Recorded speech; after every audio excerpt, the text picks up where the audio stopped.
Bienvenue à toutes et à tous pour notre formation intitulée « Devenir conseiller en naturopathie ». Tout d'abord, merci à vous pour avoir choisi de suivre la formation que je vous propose sur jeveuxmeformer.com. La formation va démarrer dans quelques instants. Je vous invite à prendre des notes tout au long du module afin de me poser vos questions par la suite ou dans la case commentaires juste en dessous.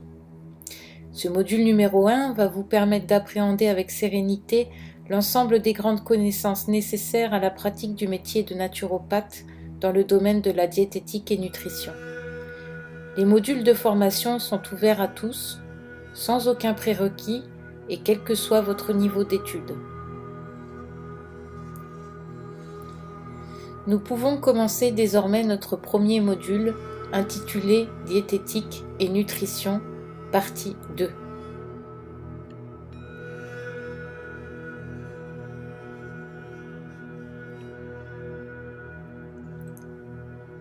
Maintenant que tout le monde est prêt, nous allons commencer le premier module partie 2 de la formation Devenir conseiller en naturopathie.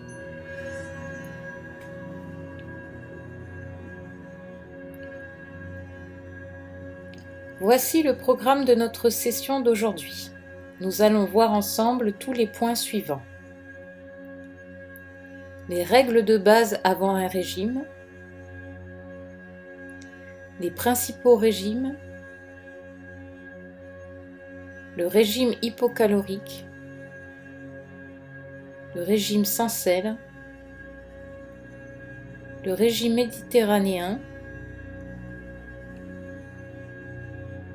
le régime hypocholestérolémien.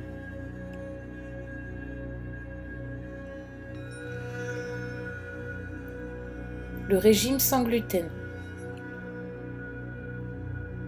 le régime hypotoxique,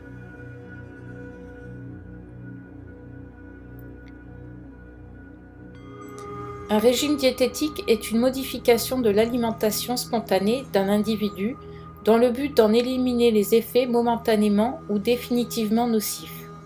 La prescription d'un régime nécessite d'avoir établi un diagnostic, de disposer de preuves que le régime a une efficacité dans l'affection concernée et qu'il n'existe pas de contre-indication. Il faut ensuite expliquer le pourquoi du régime et ses modalités dans le détail, convaincre le patient, s'assurer de sa compréhension afin d'évaluer l'adhésion au régime. Porter l'indication d'un régime diététique. La prescription d'un régime nécessite d'avoir établi un diagnostic. Obésité, diabète, hyperlipidémie. L'anomalie biologique doit avoir été vérifiée. Insuffisance cardiaque, etc. Dans les régimes d'exclusion, surtout s'ils sont contraignants et définitifs. Par exemple, le régime sans gluten dans la maladie cœliaque. Il faut une certitude diagnostique, atrophie villositaire à la biopsie duodénale. Preuve de l'efficacité du régime. Il faut disposer de preuves que le régime a une efficacité dans l'affection concernée. Diminution des complications de l'obésité ou du diabète. Prévention des récidives d'infarctus dans la maladie coronaire. Prévention des rechutes, de l'ostéoporose et diminution des risques de cancer dans la maladie cœliaque. Sauf exception, régime méditerranéen et récidive d'infarctus, ces preuves sont apportées par des études de faible niveau de preuve. Absence de contre-indication. Les régimes peuvent avoir des effets secondaires. Chez le sujet âgé, un régime DSOD strict peut conduire à des accidents de déshydratation et d'hyponatrémie. Dans un syndrome de malabsorption intestinale, un régime sans résidus trop sévère, peu varié, monotone, peut conduire à une réduction des apports et une dénutrition progressive, voire certaines carences sélectives. Vitamine C. Les régimes fortement restrictifs, par exemple à bas ou très bas niveau calorique, sont contre-indiqués en cas d'affection inflammatoire ou maligne évolutive, en cas d'affection psychiatrique grave ou de dépression, et lorsqu'il existe des antécédents de troubles du comportement alimentaire. Convaincre et suivre. L'adhésion au régime est d'autant meilleure que l'intérêt du régime a été compris et que ses modalités ont été personnalisées et bien détaillées. Montrer les bénéfices attendus. Expliquer les modalités du régime dans le détail. Interrogatoire alimentaire. Principaux éléments du régime. Adapter le régime aux habitudes du patient. Vérifier l'adhésion au régime. Compréhension, facteurs favorisant l'adhésion. Surveillance du maintien de l'adhésion au régime. Les principaux régimes diététiques utilisés en pathologie courante sont indiqués dans le tableau 14.1. 3 d'entre eux sont détaillés ensuite.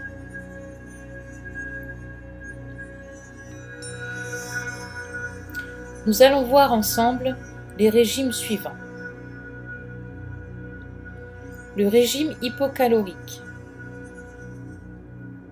le régime sans sel, le régime méditerranéen, le régime hypocholestérolémien, le régime sans gluten, le régime hypotoxique, le régime hypocalorique. Principe de prescription. Assurer le diagnostic d'obésité.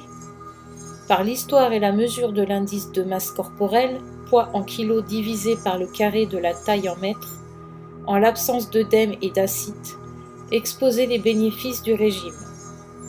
Le régime diminue le risque de complications de l'obésité. S'assurer de l'absence de contre-indications. Celles-ci sont exposées dans le tableau 14 du PDF. Expliquer les objectifs. Les objectifs du régime hypocalorique dans le traitement de l'obésité sont d'obtenir une perte de poids d'environ 10% et de maintenir le poids à ce niveau. Modalité. Le régime hypocalorique supprime les sucres d'absorption rapide, sucreries, confiseries, miel, chocolat, biscuits et pâtisseries, fruits frais, riches en sucre, boissons aux fruits, soda, sirop, bière, cidre, les crèmes et les charcuteries, sauf le jambon maigre, et l'alcool. On limite strictement le beurre et l'huile, le fromage, les œufs. Les aliments protidiques, viande, poisson, laitage écrémé, les fibres et les légumes verts ne sont pas limités, les féculents doivent être consommés avec modération.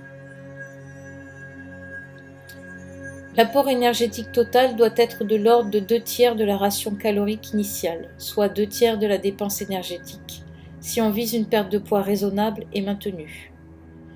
Il faut dans la mesure du possible que le régime soit convivial et personnalisé, avec peu d'interdits et une grande diversité alimentaire, et s'assurer que le sujet ne ressente ni sensation de faim, manger à volonté les aliments autorisés, ni de soif, boire à volonté de préférence entre les repas. Le régime doit être expliqué longuement avec l'aide d'une diététicienne qui enseigne les bases de diététique et rectifie les croyances. Il doit être intégré dans une approche cognitivo-comportementale, tenue d'un carnet, restructurer la prise alimentaire, supprimer les interdits entraînant des comportements de restriction, identifier les cognitions irrationnelles, et une modification des habitudes de vie avec notamment augmentation de l'activité physique, équivalent de 5 heures de marche rapide par semaine. Indications.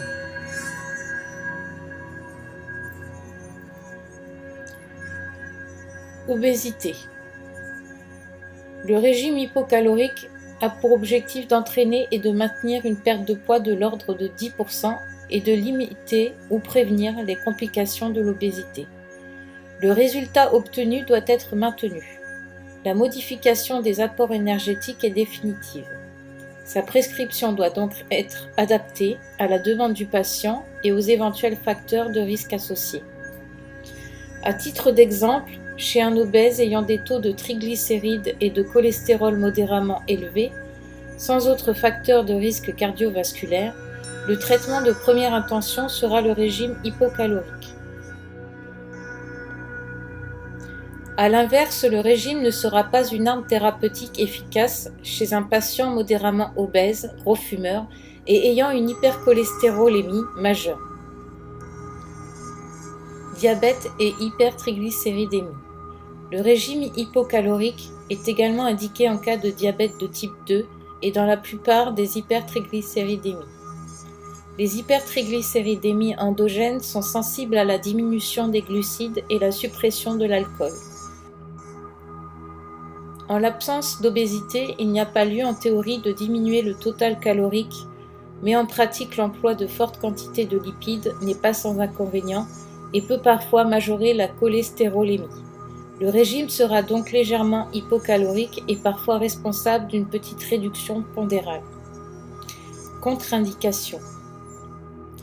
Les contre-indications à la perte de poids sont les suivantes.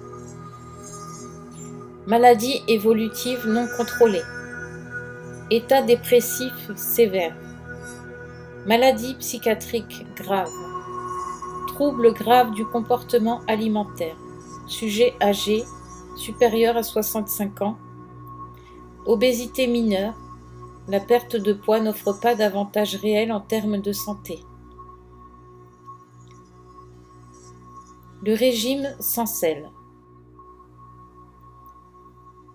L'alimentation normale apporte 10 à 15 g de NaCl, chlorure de sodium, par jour, provenant pour une part du sel d'ajout dans l'assiette et lors de la cuisson des aliments, environ 1,6 à 2,4 g de Na, sodium, égale 4 à 6 g de NaCl, chlorure de sodium, par jour, et pour l'autre part du sodium contenu dans les aliments, 2,4 à 3,6 g de sodium. 1 g de chlorure de sodium égale 391 mg de sodium égale 17 mmol de sodium. Modalité pratique.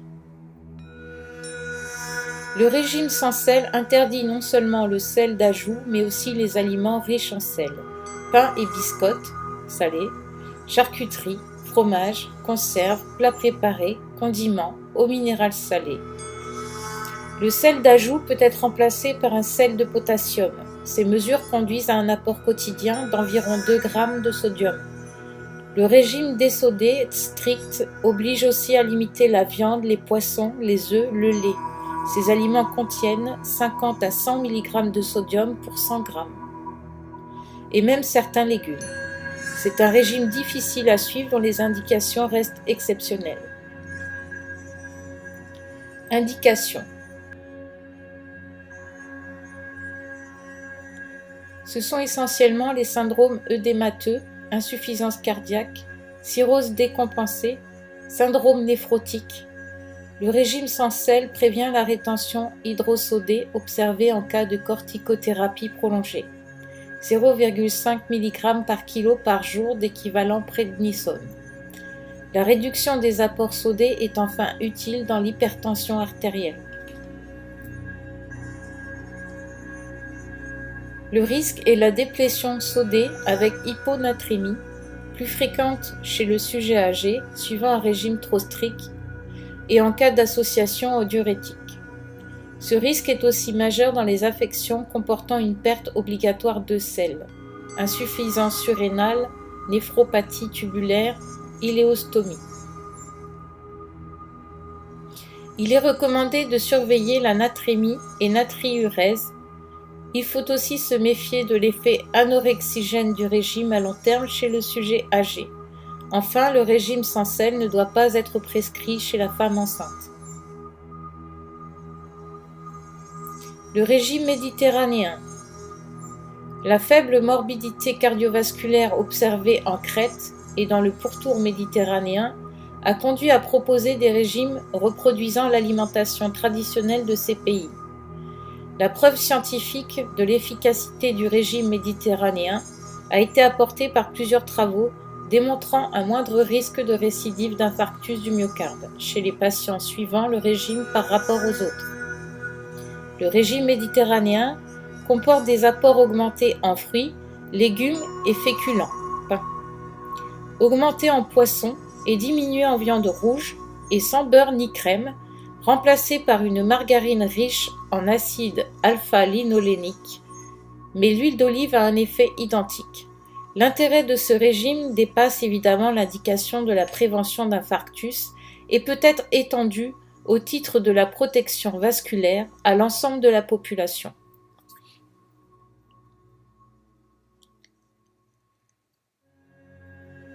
Le régime hypocholestérolémien. Son principe, c'est de supprimer les aliments riches en cholestérol, abats, jaune d'œuf, oléagineux, de limiter l'apport d'acides gras saturés, beurre, œufs, fromage, charcuterie, d'augmenter les huiles mono et polyinsaturées, olives, maïs, noix, tournesol, d'augmenter les fibres, pain complet, salade, etc. D'autoriser une petite prise quotidienne d'alcool, 10-15 grammes, soit un verre par jour. Le régime sans gluten. La gliadine, protéine du gluten, présente dans un certain nombre de céréales, blé, orge, seigle, est le facteur alimentaire pathogène de la maladie cœliaque. La suppression du gluten doit être absolue, la prise de petites quantités pouvant précipiter une récidive clinique et définitive. La prise prolongée favorisant la survenue de maladies auto-immunes, d'hypofertilité, d'ostéoporose et surtout de cancers épithéliaux et de lymphomes. Le riz et le maïs ne contiennent pas de gluten et sont autorisés, ce qui permet une alimentation équilibrée et diversifiée. L'avoine est aussi autorisée. Le régime sans gluten est un régime contraignant, cher et difficile à suivre, dont l'indication doit être réservée aux maladies cœliaques symptomatiques et prouvées histologiquement.